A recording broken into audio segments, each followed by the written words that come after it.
بسم اللہ والصلاة والسلام علی رسول اللہ وبعد۔ پیارے بھائیوں اور بہنوں، السلام علیکم ورحمۃ اللہ وبرکاتہ۔ جنت ایک انسان کی کوششوں کا خلاصہ ہے۔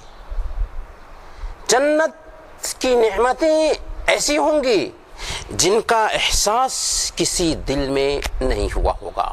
بخاری اور مسلم کی روایت ہے، اللہ کے نبی صلی اللہ علیہ وسلم نے بیان فرمایا کہ اللہ تعالیٰ فرماتا ہے، اعددت لعبادی الصالحین ما لا عین رأت ولا اذن سمعت ولا خطر علی قلب بشر۔ ہم نے اپنے نیک بندوں کے لیے ایسی نعمتیں تیار کر رکھی ہیں جنہیں نہ کسی آنکھ نے دیکھا ہوگا، نہ کسی کان نے سنا ہوگا، اور نہ ہی کسی دل پر اس کا احساس گزرا ہوگا۔ اللہ کے نبی صلی اللہ علیہ وسلم بیان فرماتے ہیں کہ اگر تم چاہو تو اللہ رب العالمین کا یہ فرمان پڑھ لو، فلا تعلم نفس ما اخفی لهم من قرۃ اعین جزاء بما كانوا يعملون۔ ایک انسان نہیں جانتا کہ اس کی آنکھوں کی ٹھنڈک کا کیا کیا سامان تیار کر کے رکھا گیا ہے۔ کیوں؟ کس لیے یہ ملے گا؟ یہ اس لیے ملے گا کہ دنیا میں انہوں نے جو نیک عمل کیا تھا اس کا یہ بدلہ ہوگا۔ میرے بھائیوں، جنت جہاں پر ایک مومن کو جو محل ملے گا، اس کی ایک اینٹ سونے کی، دوسری اینٹ چاندی کی، اور مسالہ جو ہوگا جوڑنے کا کام ہوگا اس سے یہ مشک کی شکل میں ہوگا۔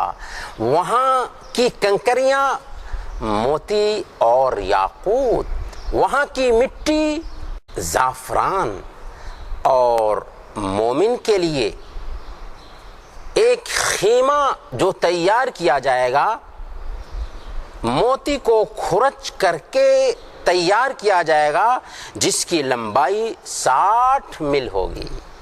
جی ہاں، یہ ہے جنت جس کے بارے میں صحیح بخاری کی روایت کے مطابق اللہ کے نبی صلی اللہ علیہ وسلم نے بیان فرمایا کہ جنت میں جنتیوں کو جو حور عین دی جائیں گی، اگر وہ زمین پر جھانک دیں تو آسمان اور زمین کی ساری چیزوں میں چمک پیدا ہو جائے اور خوشبو پیدا ہو جائے۔